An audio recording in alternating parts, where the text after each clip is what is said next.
Saudações! Bem-vindos à Escola de Profecia, bem-vindos a mais uma atualização profética. Aqui nós juntos acompanhamos a progressão dos acontecimentos na regimentação das nações para o conflito final da grande controvérsia.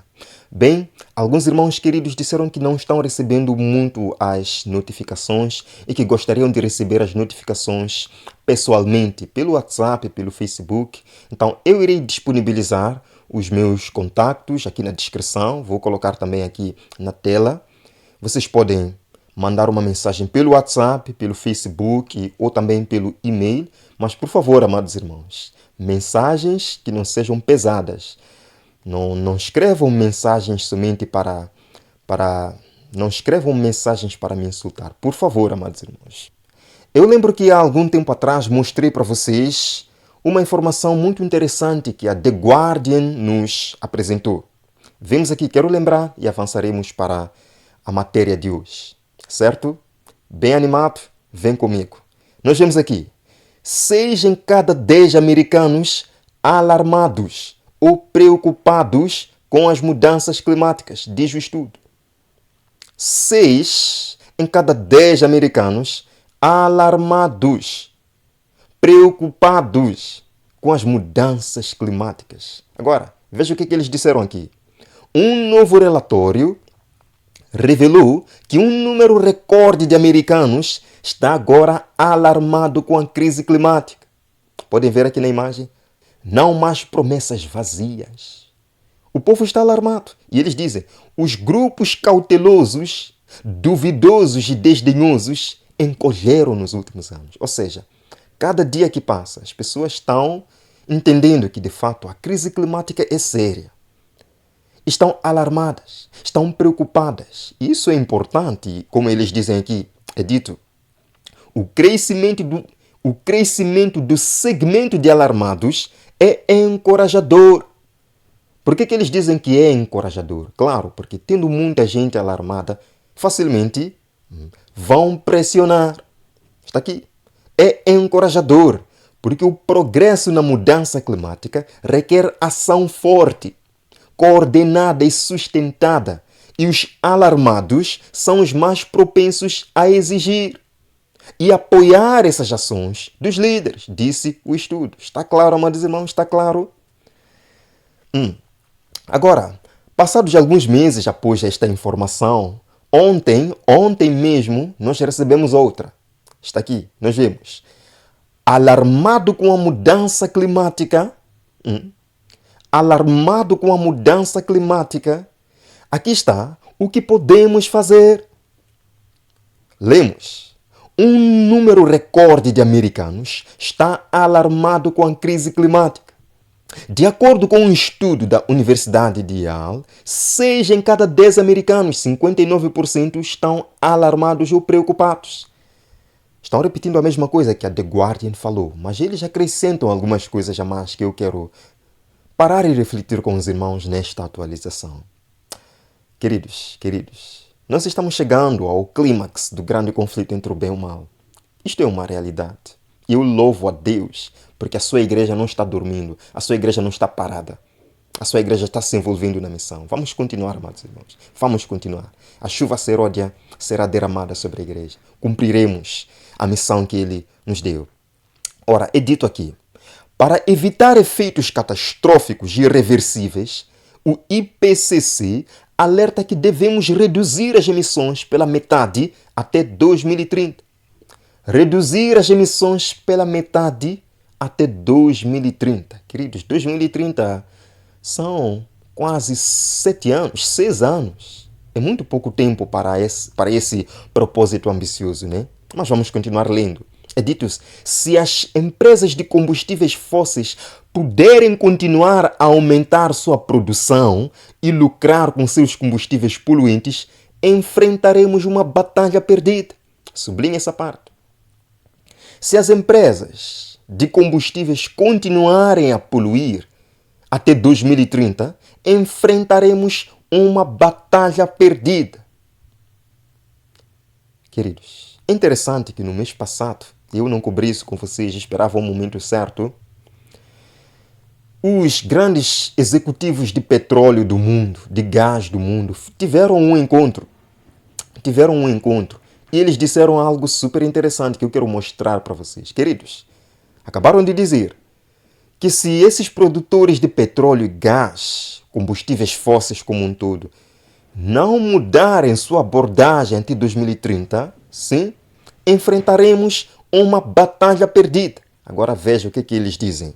Os próprios executores, produtores dos gases de efeito estufa em massa. Aqui está. É dito: grandes executivos do petróleo pedem segurança energética e longevidade para combustíveis fósseis. Interessante, amados irmãos, interessante. Enquanto o IPCC alerta que 2030 pode ser o limite para salvarmos o planeta, os próprios mentores, executivos do petróleo no mundo estão clamando pela longevidade dos combustíveis fósseis. Queridos irmãos, vocês sabem o que isso significa? É dito: os chefes das principais empresas petrolíferas do mundo se reuniram nesta cidade e disseram que a guerra na Ucrânia ajudou a defender os combustíveis fósseis e uma transição energética equilibrada. Como disse um executivo, nossa estratégia é permanecer o mais oleoso possível pelo maior tempo possível. 9 de março de 2023. Queridos irmãos, o que eles disseram aqui? Que a nossa estratégia é permanecer o mais oleoso possível. Vamos continuar produzindo óleo pelo maior tempo possível. Então, esta meta de 6 anos até 2030 parece que não entra na agenda deles. Como é que vai ser isto? Lemos aqui, amados irmãos: os últimos 12 meses trouxeram novos extremos climáticos, com as enchentes devastadoras do Paquistão e o derretimento recorde do gelo marinho da Antártica como apenas 2 exemplos. E continua: mas quando os principais executivos do petróleo do mundo se reuniram para uma conferência anual em Austin esta semana, eles se concentraram na guerra na Ucrânia e no doloroso lembrete que ela trouxe da persistente dependência da economia global do petróleo e do gás. Eles disseram basicamente: estão vendo o que está acontecendo por causa da guerra? Sim, nós ainda dependemos do petróleo e do gás e ainda manteremos isto por muito tempo. Entrando assim em choque com a Agenda 2030 da ONU. Queridos irmãos, vamos continuar lendo. Muitos líderes globais e cientistas climáticos viram esse teimoso vício em combustíveis fósseis como um chamado urgente para eliminar rapidamente seu uso. Mas a mensagem de muitos executivos de petróleo e gás em Austin foi o oposto. Queridos irmãos, há uma batalha agora. Os cientistas dizendo uma coisa, os governos dizendo uma coisa, a ONU dizendo uma coisa, o IPCC dizendo uma coisa, e estes homens, os executivos do petróleo mundial, dizendo outra coisa. Não, nós não iremos parar. Nós vamos continuar por muito tempo e produzindo mais. Continua. Os comentários dos executivos contrastaram fortemente com as recentes ligações de líderes políticos e ativistas. Em janeiro, o ex-vice-presidente Al Gore fez um discurso apaixonado no Fórum Econômico Mundial em Davos, na Suíça, onde repreendeu a indústria de petróleo e gás por obstruir a ação climática e pediu aos líderes que agissem mais rapidamente, dizendo: ainda estamos falhando seriamente. Passando, irmãos. No mês passado, o secretário-geral das Nações Unidas, António Guterres, disse à Assembleia Geral que este deve ser um ano de ação climática revolucionária. Que 2023 é o ano de ação climática revolucionária. No mesmo mês, os executivos de petróleo disseram: não, nós não iremos parar, nós vamos continuar por muito mais tempo. Queridos, depois de um ano de lucros recordes com o petróleo, ele pediu: chega de lavagem verde. Pediu António Guterres. Agora, os próprios executivos de petróleo dizem: Nossa estratégia é permanecer o mais oleoso possível, pelo maior tempo possível, disse esse homem que é executivo-chefe da Devon Energy. Outro homem falou: o gás natural veio para ficar. Este é chefe desta empresa aí, a maior produtora de gás natural liquefeito do país. O gás natural veio para ficar. Bem, queridos irmãos, assim que essas grandes produtoras de petróleo e de gás do mundo estão negando cooperar com a Agenda 2030 da ONU, como é que vai ser isto? Como é que vai ser isto?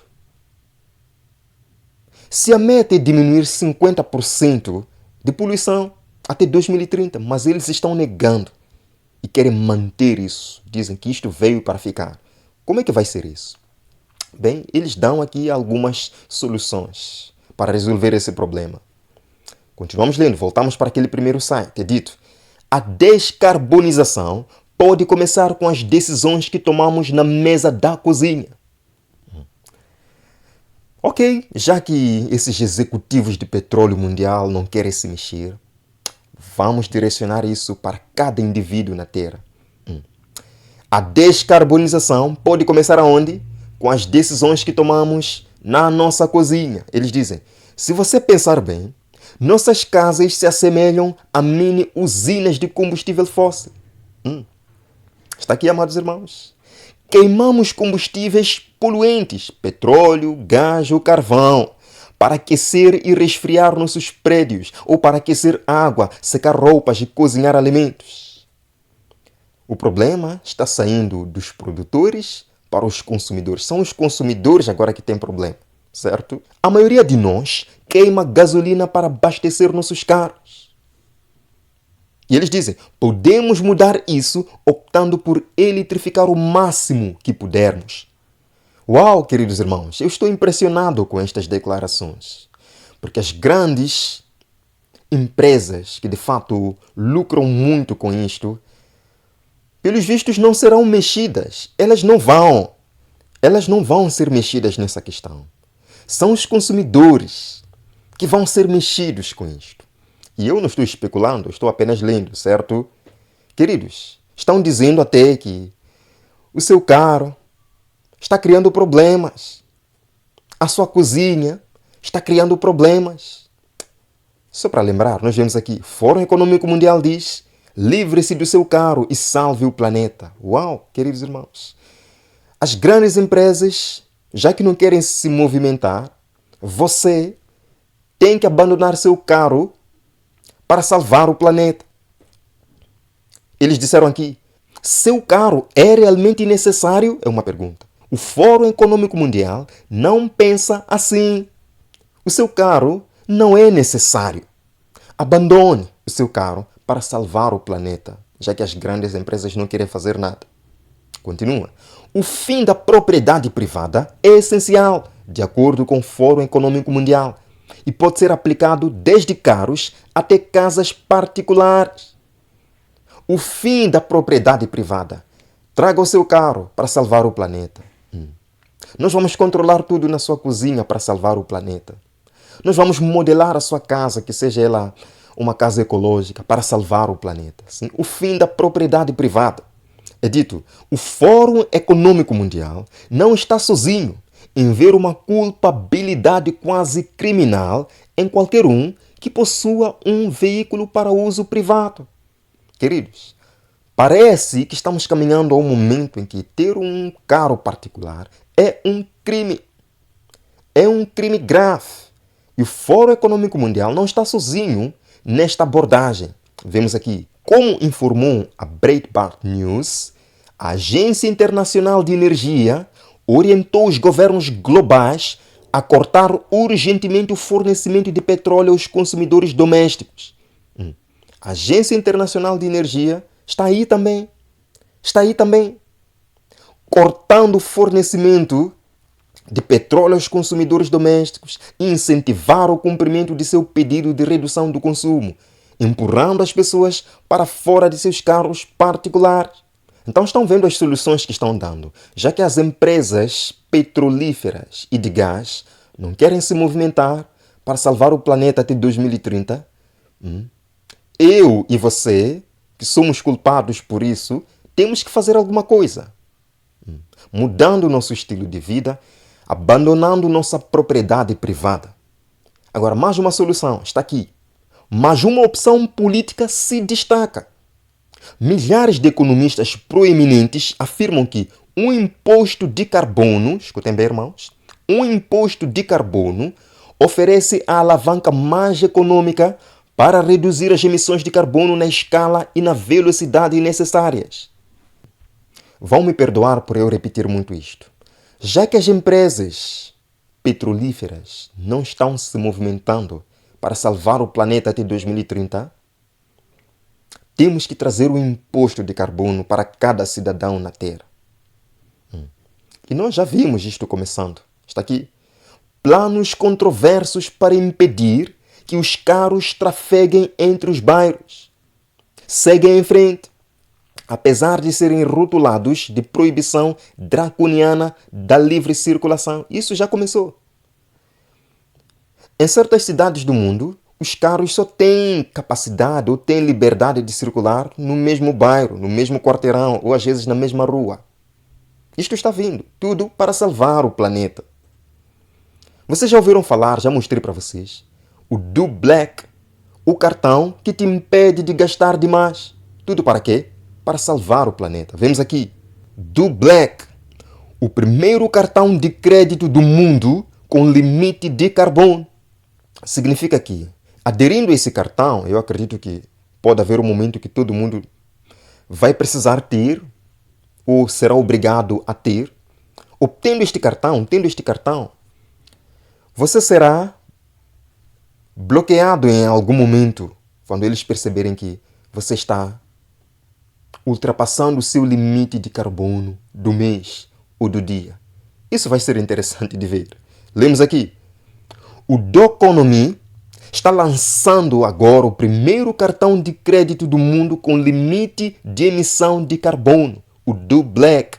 O lançamento deste cartão premium marca o primeiro marco no apoio que a Doconomy fornece ao Secretariado de Mudanças Climáticas da ONU para incentivar a ação climática global.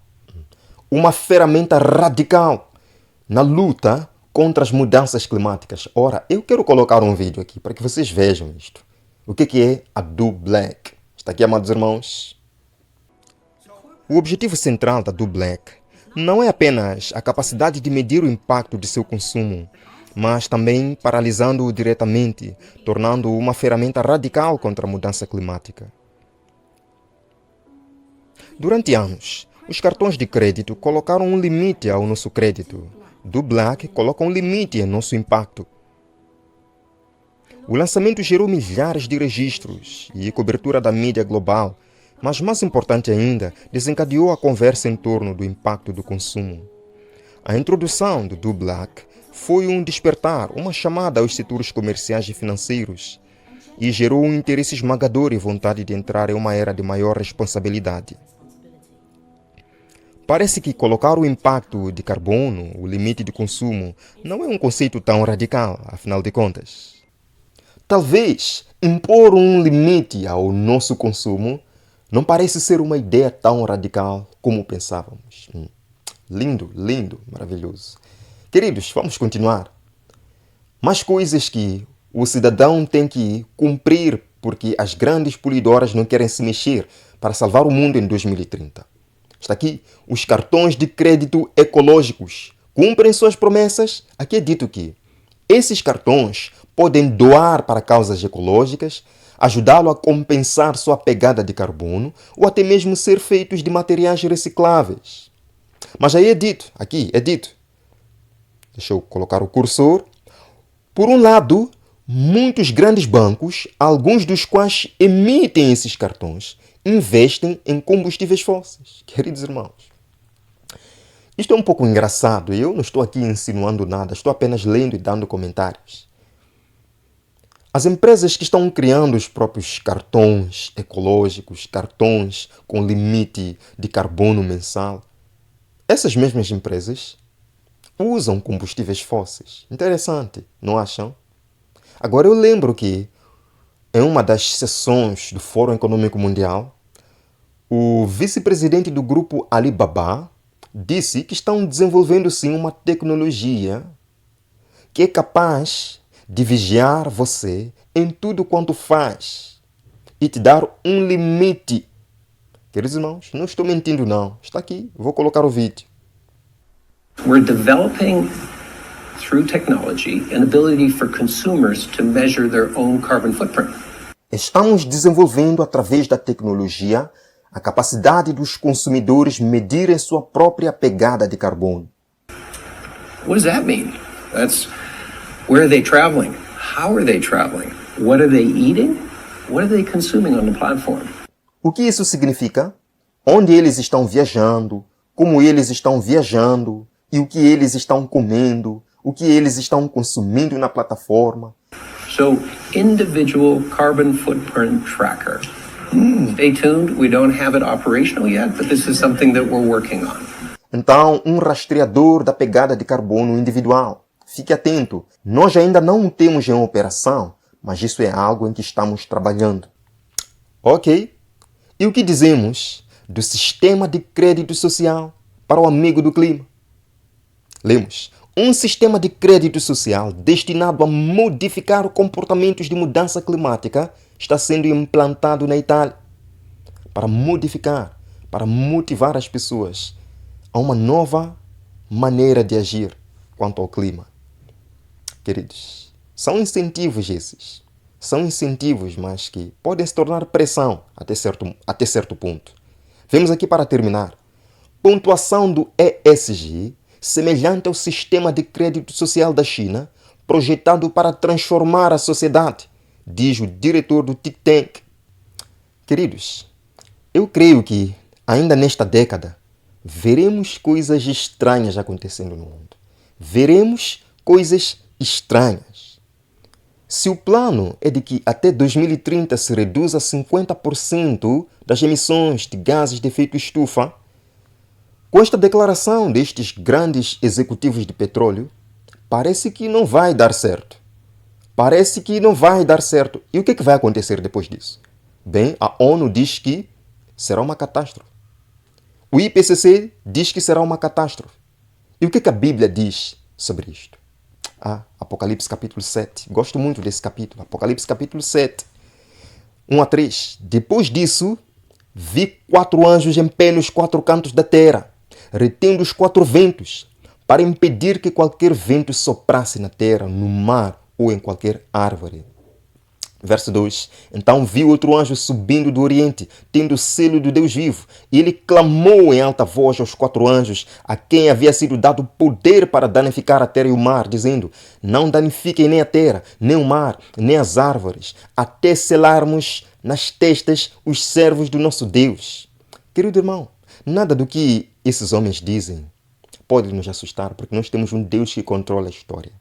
O mundo não será destruído, não, antes que Deus opere uma obra, a obra de selamento. Portanto, quando nós vemos isto, não estou aqui para alarmar ninguém, estou aqui para dizer, queridos irmãos, apeguemos-nos a Jesus. Precisamos estar mais preocupados agora em receber o selo de Deus na fronte. Porque antes que tudo isto aconteça, antes que tudo isto que os cientistas dizem, vem um selamento. E é isso que deve agora prender nossa atenção. Estamos preparados para o selamento. Lembrem-se que existe ou o selo de Deus ou a marca da besta. E nós precisamos hoje escolher de que lado queremos estar. Mas eu sei que você escolhe estar do lado do selo de Deus. E que Deus possa o abençoar nessa sua decisão. Nós nos veremos na próxima atualização profética aqui, na Escola de Profecia. Que Deus o abençoe.